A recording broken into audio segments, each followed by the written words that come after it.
Hello everyone, my name is Dr. Nana Abba Kwenu-Apobi. I'm a medical doctor, a Global Arts and Medicine Fellow, and the Associate Country Festival Director of the Global South Arts and Health Week.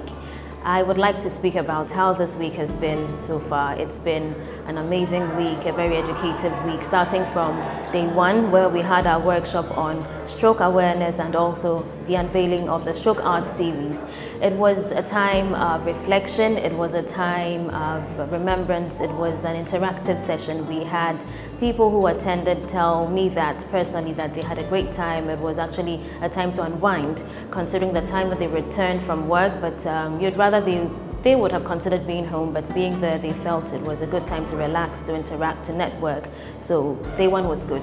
Day two on autism was very deep. A mother speaking, an expert speaking, a medical expert as well, an educational expert and a medical expert speaking. They gave very in-depth knowledge on autism, and they spoke really well, advocating for it strongly. And I must say that people learned a lot. I did, for one. And on the day three, on caregivers with Mr. Bright Doe, wow, he taught us a lot. The presentation was very detailed. It was an educative session, an interactive session, and people, I believe, learned a lot. Day 4, our sip and paint, and day 5 at Jamestown Presbyterian Church, Redemption Congregation in Jamestown. They were very receptive. We had the members of the community come in and we screened, and then the children at the school also be educated, led by Tiapo, which is led by Dr. Kwesi Aboyo Ankra. It was a very great time.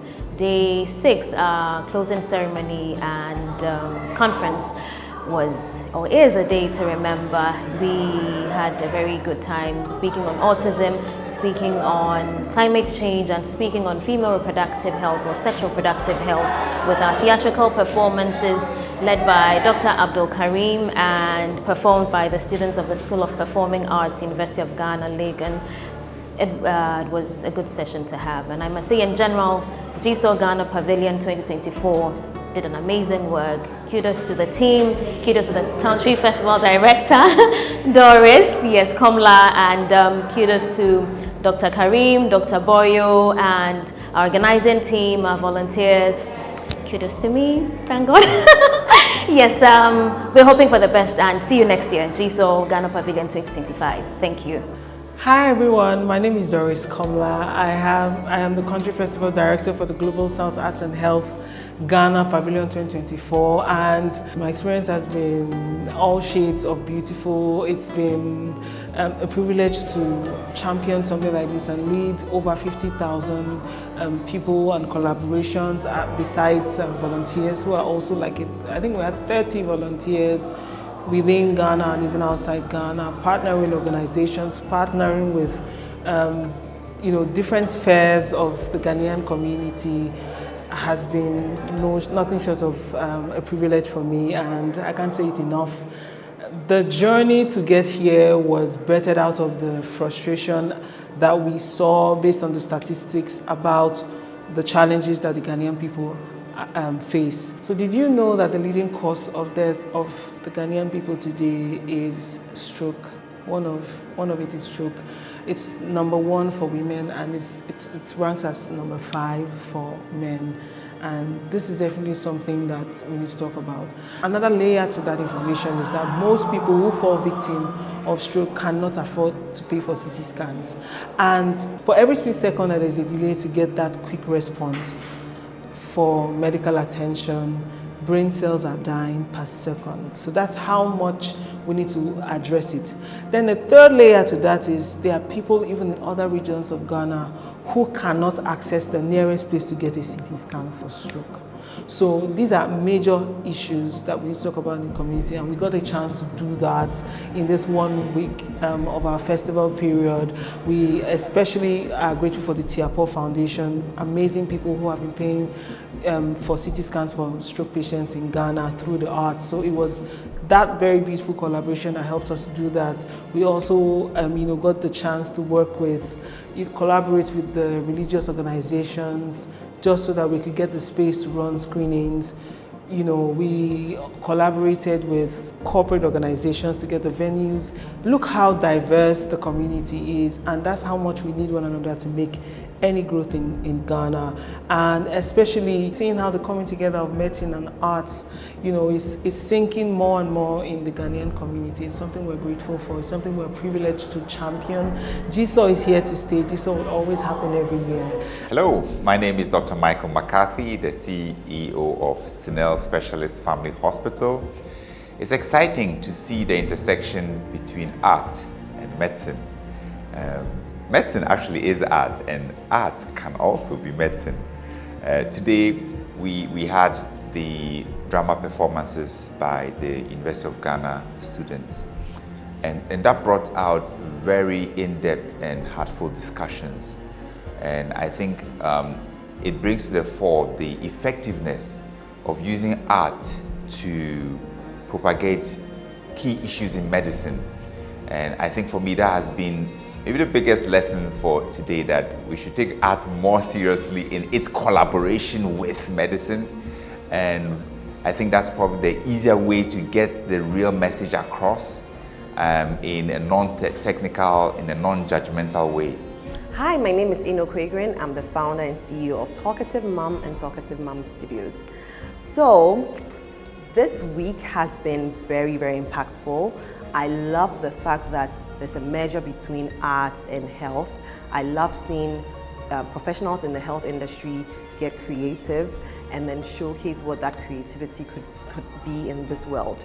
Now, about today's program, I was the moderator, and I had the singular honor of moderating a panel of professionals, and they shared so much knowledge, so much insights about maternal health, about the vagina, about women's health in general.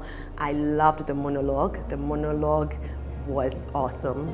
I believe that everyone has to hear it. Hello, my name is Sandra Saiwafwa, a registered general nurse, currently working with M-Pharma Pharmaceuticals Ghana. I'm an active volunteer of the Ruby Osmo Girls Foundation, where we educate young girls on menstrual hygiene, sexual education, and also give them pads. This year we partnered with the GSAHW Week celebration, and it's been incredible. I'm glad I had the opportunity to share my thoughts on things that have been going on in our world now. And also I like the fact that we had the monologues incorporated in the whole session. The message was able to be sent across perfectly. My name is Andrew Annan. I'm a pharmacist and the founder of Hiwala Lifestyle. It's been a pleasure being here at the Global South and Arts and Health Week Ghana Pavilion celebration on the theme Health Beyond Medicine. And I think the theme was very fitting. We've seen arts play a critical role in how people live their lives and how people could take a step forward to live healthier lives. And we've seen different screenings and presentations using different methods, drama, theater, paintings. And I think this week's celebration has really come to a nice conclusive end today, with productive health panels, different monologues, and talks about mental health and wellness, especially this month of May, this Mental Health Awareness Month. I'm really looking forward to a bigger and more successful session next year and even along the year. So thank you for a wonderful week celebration. Thanks to the organizers and thanks to everyone. Well, my name is Abdul Karim Hakib. I teach at the School of Performing Arts, University of Ghana. Well, my area is theatre for development, so we use the creative arts and projecting issues of development, and that is how come, as part of this year's celebration, we use the drama, vagina monologues to be precise, to talk about issues of sexual and reproductive health. Hello, my name is Whitney Ernest, and I was the co-host for the Ghana Pavilion 2024 program. It was absolutely sensational. We had so many speakers from the corporate spaces, theatre performances, a bunch of creatives from their own spaces coming together to teach and have critical conversations. The conversations span climate change to female reproductive health, autism, mental health. It was even the health of our earth.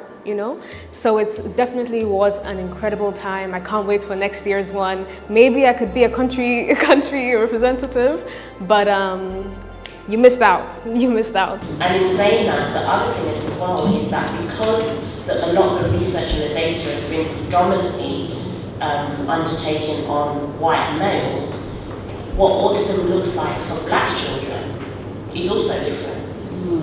And then when you put that into a cultural context, what autism looks like for a UK black child and a Ghanaian black child looks different. So we talk about, we call it intersectionality. There are different sections of who we are that interconnect. So the experience of a black female Ghanaian child will look different to a black female UK child, but will also look different to a white female Ghanaian child. I think this program is the step in the right direction, and we hope that it will be bigger and better next year. Then very well done, and kudos to everyone who was on board to make this happen. And we hope that more of the Ghanaian people will receive us, the media. We need all the support, the media, organizations, anyone who sees the value in what we're doing. This is going to be very helpful. You know, we'll be glad to have you come on board and be a part of what we're doing. It doesn't end here. All the arts that has been done, you know, we've got volunteers who created art promoting and addressing the stroke challenges in Ghana, and we'll be proceeding with an auction of the artworks first or second week in June. So please look out for that. We look forward to having you. And then please buy art so we can pay for more CT scans. Okay.